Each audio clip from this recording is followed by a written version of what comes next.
5 seconds. Jealous, I don't need to be counted down. I'm just gonna start. Okay. Sorry. It's okay. No sweat. My turn. No big deal. Honestly. All right. So back to the whole Rob Ford thing. Raise your hand if you don't know who Rob Ford is. Sweet. Or you're in for a treat. All right. Rob Ford is the current mayor of Toronto in Canada. And Is crack. it the bald guy? Is that where Toronto is? So he's sort of embroiled in a scandal lately. In May, Gawker Media, a media conglomerate that Ben Sandler loves, I hate that. essentially was tipped off by these very shady guys that these two very shady sellers that they would sell a video of the mayor smoking crack at a party for $200,000. So Gawker Media decided that they would raise $200,000, and if it all fell through, they would just donate it to charity. So they ended up getting $219,000 to sell to these guys, and then the guys were like, "We're not going to sell them to you anymore." And then they left, and they cut off contact. They donated the money to the charity, and it seemed like that was all over. That was in May.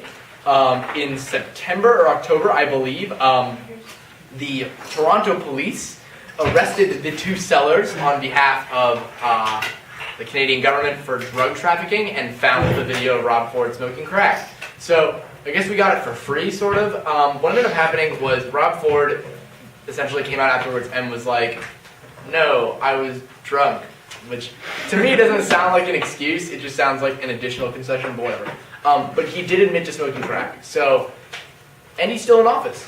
So it's kind of an interesting play on what the traditional form of an elected official is. You know, usually when they get embroiled in scandal, they resign, or they're prosecuted or impeached. Since Rob Ford isn't in possession of any crack, he can't really be impeached or tried in a crime. I mean, the only thing they have is video evidence of him smoking crack. So since he's not been brought up on charges, since he hasn't been brought up on charges, he can't be impeached. And additionally, the Toronto statutes has no laws in place when it comes to deposing a scandal leader. So essentially what's been happening over the last couple of weeks is the Toronto City Council has been voting to basically remove a lot of his powers. And through that, he's been embroiled in even more scandal when he made a really off-color remark about his wife and her nether regions. And Wait, what did he say? He has more than enough. what did he say? Yeah. So there was a story coming out after this that he would sexually harass his staffers, and at one point, how am I going to say this? The reason I said it that way is because they brought it up during a press conference, and unlike a normal politician, he responded, "I couldn't have said that. I have enough to eat at home with my wife." More than enough to eat at home. He said more than enough to eat at home? Yeah. That's kind of gross. So this guy, you've got this interesting story where this guy is obviously completely embroiled in scandal and has totally admitted to it and is not leaving. He is under all accounts at this point, he is not leaving office. He does not feel humiliated enough that he needs to vacate his post, and it doesn't really seem like Toronto has the ability to make him actually leave other than severely limit his powers. So that presents a really interesting argument for impeachment proceedings and going forward. When we have government scandals, it's really interesting that when they come up, people resign. How do you imagine our American government would be if every time someone came into scandal, the Watergate scandal came out, and Nixon was just did it, just moved on, right? You know what I mean? If that kept happening, it's ironic because everyone assumes politics are corrupt, and Rob Ford knows politics are corrupt, and it's I'm gonna keep going.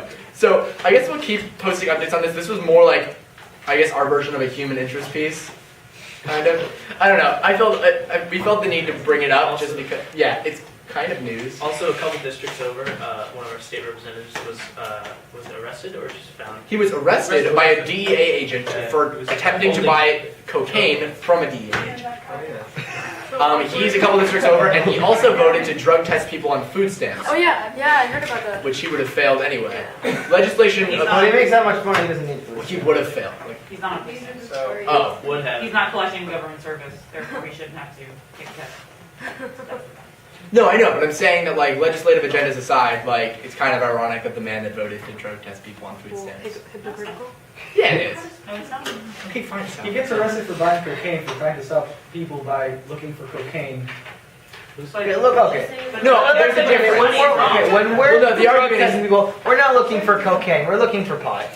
No, I get it, okay. The argument is that, hold on, Come the on. argument is that like, if you're testing people, like, Who on welfare is gonna buy cocaine? That is just an That's what- expensive drug. Why would you like- Crack and cocaine are two different things. Crack is a lot cheaper. Cocaine is expensive as hell.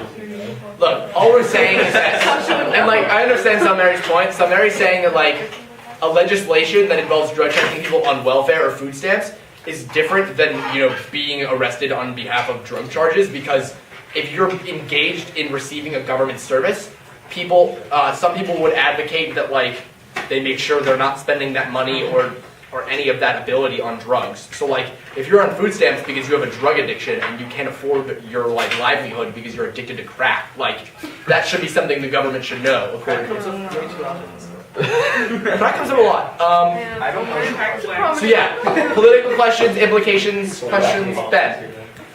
So there's like of course scandals where like people forgive the politicians. So I forget his exact name, but the governor of South Carolina who kind of Oh, Wiener? I don't know. that was Nope. The Argentinian guy who's running. Yeah, he went to like he had an Argentinian mistress, whatever. Like he got reelected to the Senate, He's just and I could but bet then there's of course these politicians who Argentinian. don't get forgiven ever. I mean, So, Elliot Spitzer. I think that- How are you knocking out with Well, I I think guess that this the is actually public about is to more be comfortable with a drug scandal or a sex scandal because that's stuff that we engage in on a daily basis. Some people do Right. drugs, most people have sex. Yeah. Mark But when you Sanford. abuse your Mark position in Sanford, office, exactly. that's when Americans have a problem. So do you think like I like kind of cooking think with that, like, the Will the world forgive Rob Ford? Is your question? I don't think Rob Ford is a good example. No, I think we well, keep on making I don't think Rob Ford is a good example of like the normal type of scandal, because his embracement of it and like to not handle it with dignity has, in my mind, essentially eliminated all hope for any sort of legislative stature at all. Like, you can't take that man seriously when he's the one that's saying, yeah, I smoked crack. Like, if a famous politician in America, and that's I guess what I was alluding to, would have smoked crack, like, to get out of it, he probably would have resigned and then attempted to get it back into the political surface. It's Because also people, Canada, you know? yeah, They say sorry a lot. People are really nice there, so they Sorry. they I don't forgive know. easily. They also Sorry, don't I do smoked drugs crack. because they're all really happy. All right. Any other Actually, questions? like, at least, Well, this is something interesting I read was that polls are showing that like around 80% of Toronto citizens are asked what would want Rob Ford to resign, but it's still like 55%, 60% would re-elect him. Like they're still willing to elect him back into office. Right. And I mean, people, like, this is his political agenda aside. Like, okay, raise your hand if before this conversation you've heard of Rob Ford in any means. Raise your hand if you could tell me anything about Rob Ford's legislative agenda. Toronto. No, that's what I'm saying. Oh yeah, I actually looked a bit into him and like I looked into it, he's a member of the Conservative Party in Canada, I know, and he has a lot of problems with bike lanes apparently. Oh, that's very specific. What? Okay. He thinks they're a waste. Is that a hockey team? I think it has something to do with his economic policies, how it's actually pretty effective over there. Something Okay, like- so if he's doing a good job, I mean, like, I mean, Socialism is just so good. it's not for a joke. I mean, it says someone, you just say, I don't know how they like Parliament or Parliament, right? yeah. Or whatever. And they're trying to pass a bill. When you say And it's the mayor. I know. Yeah. Just the lower type of legislature. And they're trying to pass a law or whatever it's called. Or, bill, law, whatever. They're trying to get the shit. And someone doesn't like it, thinks it's a bit weird. They can always say, "Are you on crack?" And it can be a legitimate concern. No, I think it's just, and, like, it's just an interesting political landscape when you see that, like, most politicians don't get embroiled in crack scandals and then, like, completely embrace them. So, Like, why crack? all right. Yeah. Thanks.